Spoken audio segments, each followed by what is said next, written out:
ഡയറ്റിൻ്റെ പേരിൽ ജസ്റ്റ് റൈസും ബോയിൽഡ് ചിക്കനും കഴിച്ച് മടുത്തോ നിങ്ങൾ? എന്നാൽ അടുത്ത വട്ടം ഈ റെസിപ്പി ഒന്ന് ട്രൈ ചെയ്ത് നോക്കുക. പക്ഷേ വീഡിയോയിലൊക്കെ പോകുന്നതിന് മുമ്പ് എന്നെ ഫോളോ ചെയ്യാൻ മറക്കരുത്. So let's go.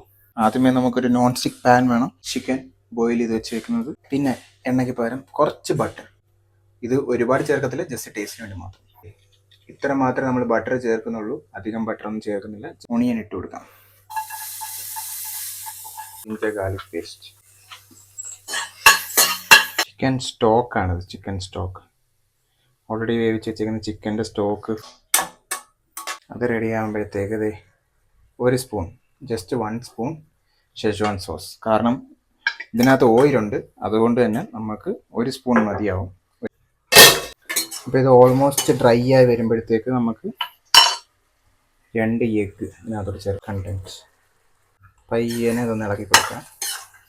ചിക്കനും എല്ലാം വേവിച്ചപ്പോൾ ഓൾറെഡി ഉപ്പിട്ട് കൊടുത്തതുകൊണ്ട് ഞാൻ ഉപ്പൊന്നും ഇടുന്നില്ല. ഈ ഒരു കൺസിസ്റ്റൻസി വന്നാൽ മതി. നമുക്ക് ചോറ് ഇതിനകത്ത് ഇട്ട് കൊടുക്കാം.